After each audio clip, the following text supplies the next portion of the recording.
He started to pray, and I saw people just being radically touched by God. And I remember just standing, you know, like 30, 40 feet from the platform in the main aisle, and I'm just standing there, and I was like, Lord, if this is really you, then don't pass me up. And the people around me people everywhere are getting touched by God. You can hear it.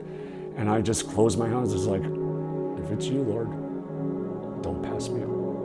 And all of a sudden it felt like, almost like tunnel vision happening. It was everything just closed and boom.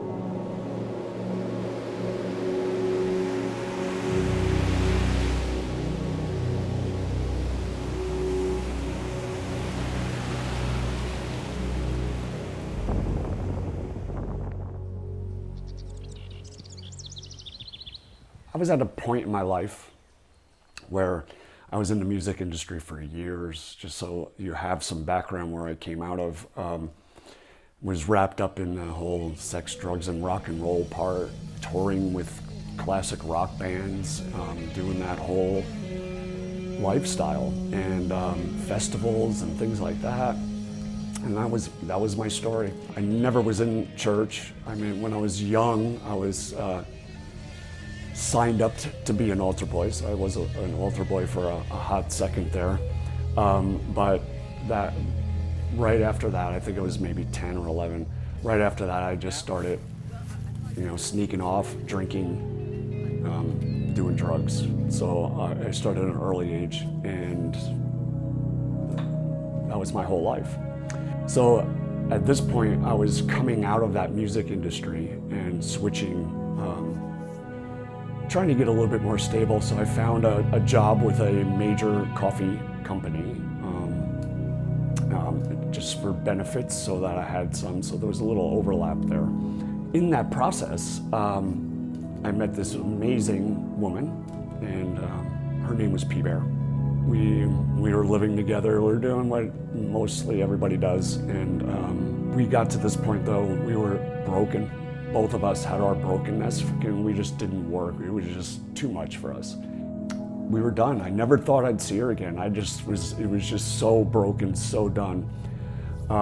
I just became numb, and in that process, I just lost interest in any of the stuff. It was just, I'm going through the motions. And so one night, it was one in the morning, I'm heading home, and I remember just all of a sudden just crying out. I just was so fed up. I was just so angry. I was just so done that I just started crying out. I just started screaming. I was like, if you're effing real, then you effing take my life, because I don't know how to effing lead it. You lead it. You take it. You show me the way. And I just all of a sudden I just felt this. I don't know what to, even to this day, I don't know how to describe it, but there was just like this, just filled me instantly. And I just began to weep. I went from numb to just weeping and bawling, to the point where I drove maybe a half a mile and I had to pull off in one of the beach parking. And for 5 hours, I just wailed from the bottom of my toes and just wailed. Looking back now, I could say travail. I didn't know that word then, but I was just travailing and just crying and just, but I was experiencing the love of God so powerfully and so profoundly that it just really just overwhelmed me.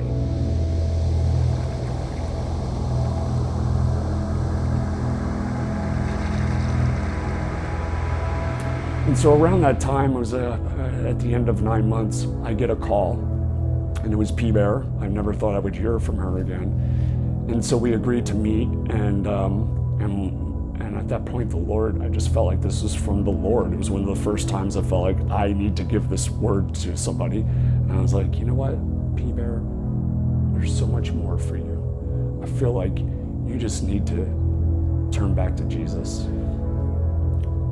The very next day, that next morning, she was driving and literally had a moment during, I had given her a worship CD, And I guess she put it in, and the song came on, and she just lifted her hands up and gave her life back to the Lord. And from that moment on, everything changed. We kind of were loosely friends at that point again. We began leading a life group, and through that process, we just became greater friends. We really became best friends. And months later, we went on a date or two again, just decided to explore that. And then before you know, we were engaged, got married. It was an awesome wedding. And then we went on another journey. I felt like we were supposed to go to this conference, and there was a worship band that we loved at the time. And being music people, we're like, let's go see them. I remember going, and I didn't know people had encounters or experiences with the Lord. I didn't know the presence of God could come on someone and then, fall down or do any of that stuff. That was not on my grid at the time. So I'm watching all this go on, and just like, what's going on here, Lord? And I'm like, I was like, Lord, if this is really you, then don't pass me up. And I remember all of a sudden I see P-Bear fly down onto the floor, and the people around me people everywhere are getting touched by God. You can hear it. All of a sudden I felt like, almost like tunnel vision happening. It was everything just closed, and boom. I remember just being lost in this peace, this beautiful peace. And I could just feel the raw power. It was like a locomotive, a massive locomotive just coming across the room. Suddenly I felt like I was totally not aware of anything going on in the room. I suddenly saw myself just coming towards Jesus. Jesus was sitting in an invisible throne, and then the next thing I'm at his feet. And I'm literally underneath his toes. And it was such an intimate moment, and I just felt like, oh my gosh, I'm not worthy to be here. I'm not worthy to be this close to him. At that moment, I see him look down and calling me up to him. Like, no, come up. And I finally started to go towards him. And I've never heard this phrase up to this point in my life. I was just said, I want to see your face. I just felt his smile, and I was coming up on him, and then at that point I just reached, and instead of reaching for his face, my hand went towards his heart. And as soon as it got over where his heart is, light, the brightest light I've ever seen, just shot through my hand. And there was such power in it, like it overtook me. And then the next thing I know, I'm back into that peace.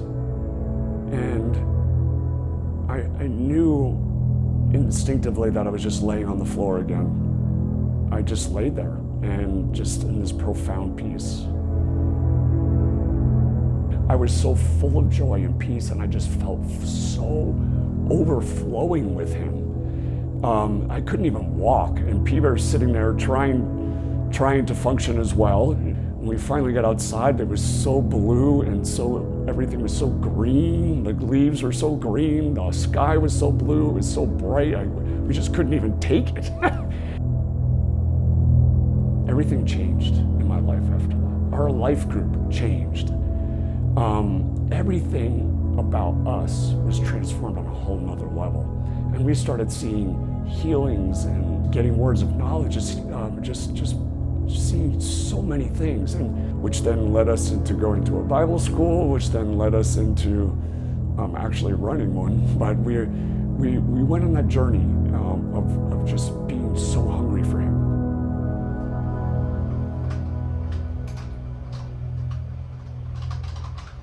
I want to say, as far as the keys of personal revival, the keys of remaining in his presence, I have some keys that I use for myself, but I realize over the time period, over this last 10 years, there's been moments where he's had me lean in different ways. and I got to learn how to connect with him there. It used to be just worship. I would put on worship. That was my go-to.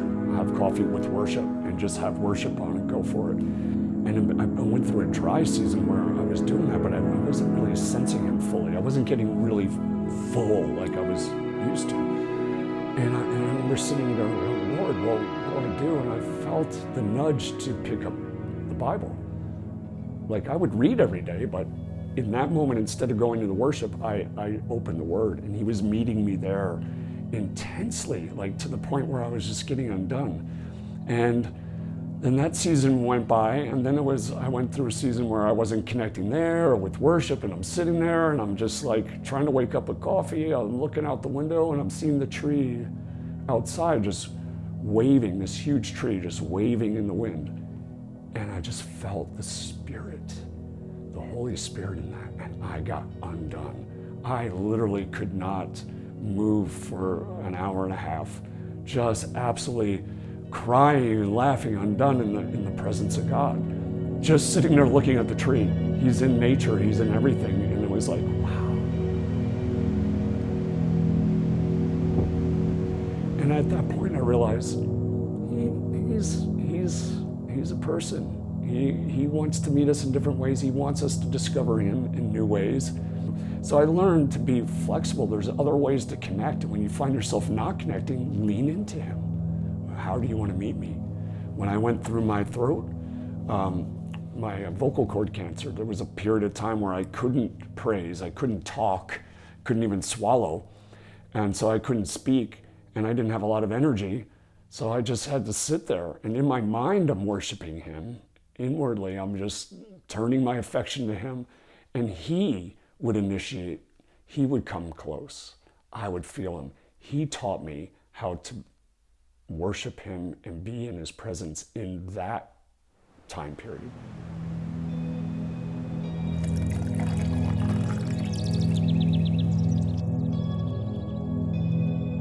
I start my day off with the Lord. I have to start it off right. Some people can do it at the end only. I try to do it all day long, but I specifically start first thing in the morning. I wake up with him. And so the press is ready. I pour his cup first. He gets the first fruits of that press. And then I pour mine. And we just sit. I ask him to join me, have coffee with me, and I sit.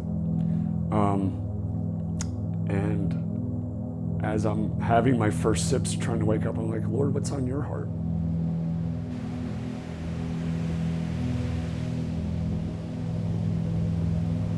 Turning your affection, your awareness to him in all the little ways you can. Surround yourself with people that are hungry too. There's this phrase that says, if you want to kill giants, hang around giant killers. Okay, if you want more of the presence, hang around people that carry the presence heavier. See where he's moving, go there. Get in that environment. It's a whole nother flavor of the Lord. And then you put yourself in a position where you can receive what he's doing. Whatever's going on there, you put yourself in the presence of God, and everything good comes from the presence of God.